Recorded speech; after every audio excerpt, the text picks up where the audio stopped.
This is Kevin's European Garage, and today we're going to review this 1999 Porsche 911.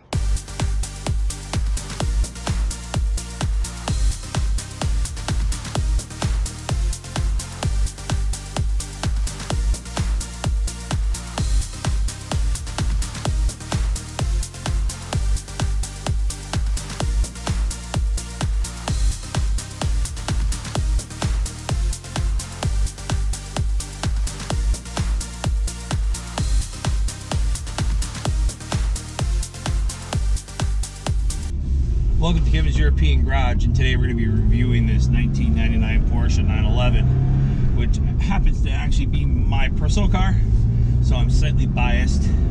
So let's just get the elephant out of the closet over here, or however you want to put it. You know that this thing is susceptible to the IMS bearing failures and the rear main seals, and I think you've probably seen, if you're enough videos on that. If you're looking at this video, you probably have seen those videos also. So I'm just going to mention it briefly that yes, when you're looking to purchase one of these cars, look to make sure that the rear main seal isn't leaking, and the other thing you should also look for too is that the IMS bearing has been done. And this car, it was done before I purchased it, and it's got an LN engineering bearing, so I know I'm pretty good for a while on this. So that's one thing that you should really look for when you're buying one of these cars. Get ready to purchase one of these cars. Try to buy the best one that you can find in your budget. If you're gonna buy like $10,000 ones or $12,000 one, or even like $15,000, you're gonna find problems, especially in the Northeast. Any good one, you're looking at like $20,000 to start. So I would try to at least buy the best one you can, at least something that's got some good maintenance records on it, from someone that actually took care of the car, actually liked the car.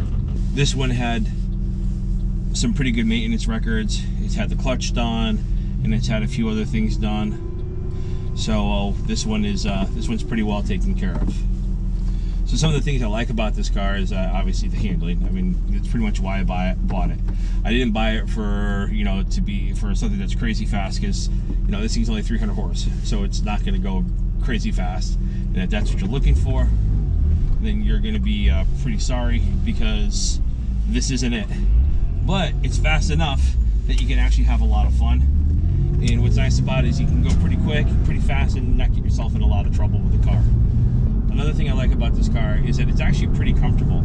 This one's it's been lowered, and it's not on coilovers, it's on I-box springs, which definitely, I believe, probably softened up the ride a little bit compared to the factory one. The last couple factory ones I drove before I got this one that had the factory suspension was a little bit stiffer.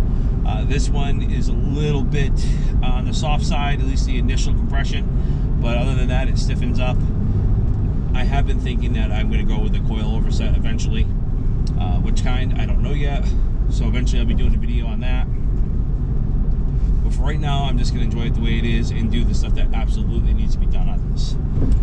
So the few things that need to be done on this car: this one needs front sway bar links, some rear control arms, rear toe arms, and it's got a couple small little oil leaks, nothing major, that can easily be repaired.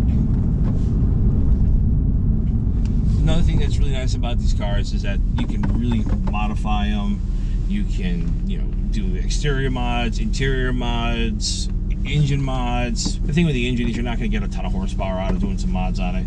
You might get another like 20-30 horse, and that's pretty much about it. It's not a turbo. If it's a turbo, then that'd be a whole nother story. The sky's the limit on something like that. 1,000 horsepower turbos and everything else. But this is just a little Carrera 2, two-wheel drive, narrow body, but still a lot of fun. A couple things I don't like about the car is that I wish the seats were just a little bit wider up on top.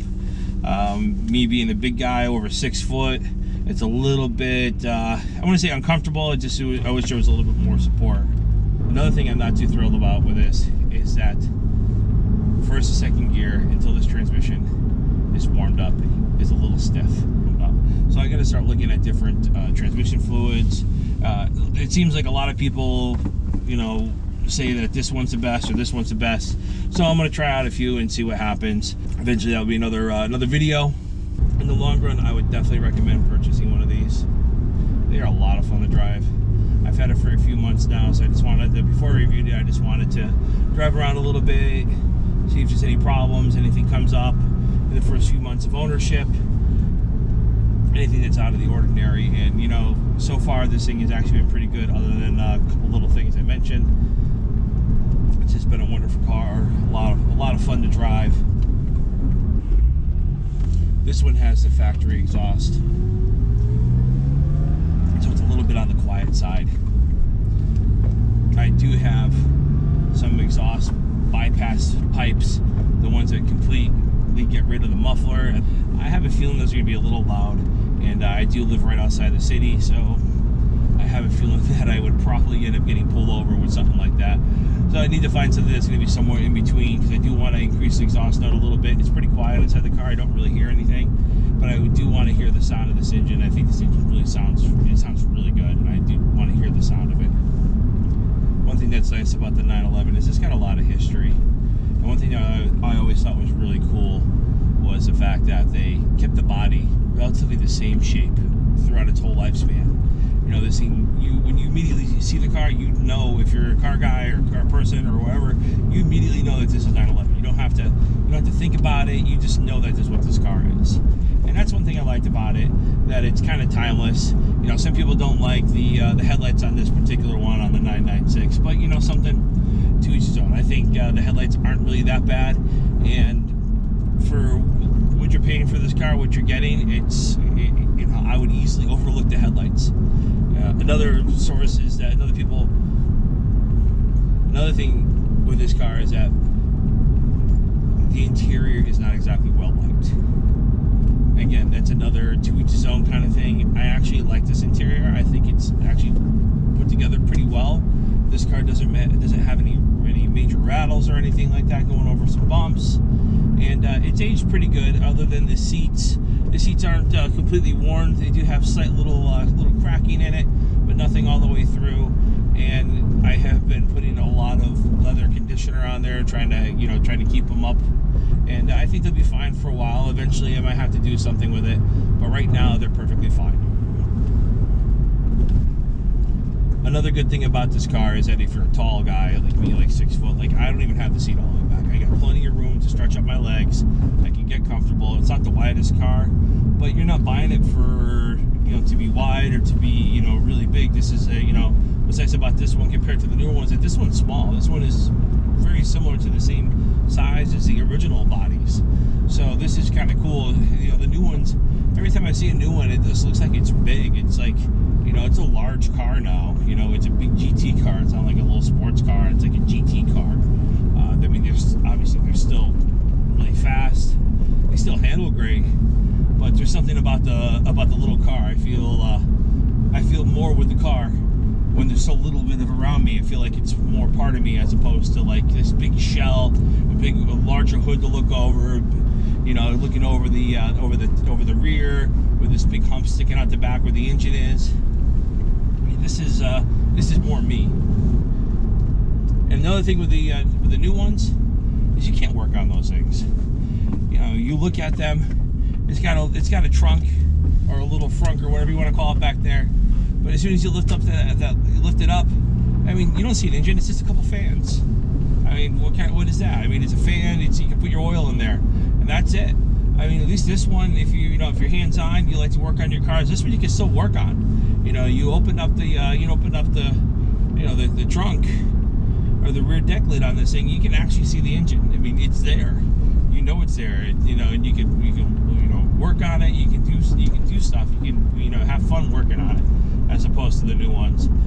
The replacement parts actually aren't that terrible as far as doing suspension and doing engine engine stuff. There's a couple things that are kind of expensive, but for the most part the parts are relatively reasonable compared to other sporty cars, like obviously some exotic cars. The prices are crazy, but this thing's fun to drive, and it's relatively reasonable as far as the cost. This car is so fun. It's so easy to not realize exactly how fast you're going, so you got to be careful. And hindsight, I probably wouldn't go for a car that had a sunroof. Liked everything else about the car, so I overlooked the sunroof. I don't really use it. I do hear a slight rattle from it coming over some heavier bumps, but it's nothing. It's nothing that detracts from the driving experience. One thing I like about the 99 is that it still has a cable throttle. This thing has an immediate throttle. You hit the gas, it moves, as opposed to the newer ones, where when they converted to a,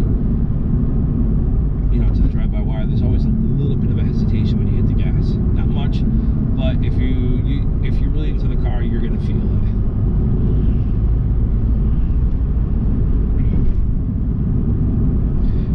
Now, with any car that's over 20 years old, you're gonna have to do some suspension work. This thing, I'm probably going to end up replacing almost all the bushings with the Power Flex.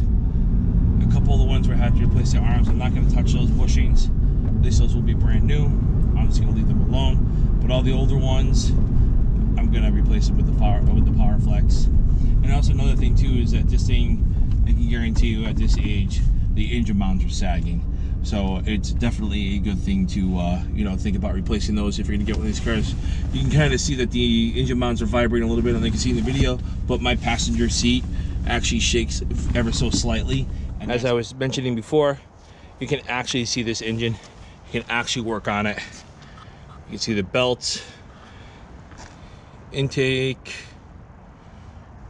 Get down underneath here is where the engine mounts are. Take this airbox out, you get access to the other one.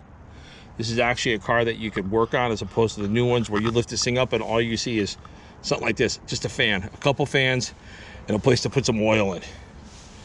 I mean, if you're like anything like I am, and you like to work on your own cars, like the new ones are just not, it's just not possible anymore with a new car. At least not one of these without going through a lot of trouble.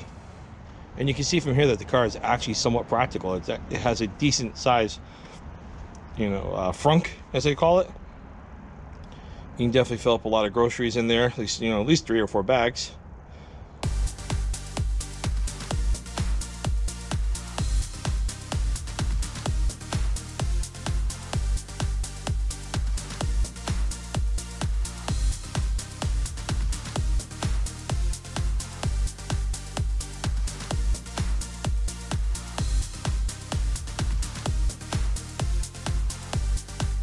And before, the factory exhaust system is kind of quiet.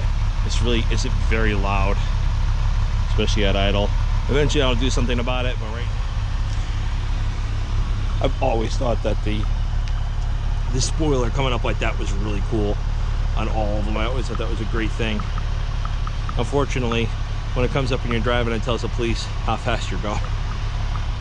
Thank you for watching Kevin's European Garage, and thank you for watching my quick review on my 1999 Porsche 911. As you can see, I really enjoy this car. I really, really like it, and I think they're definitely a good buy as far as sports cars go.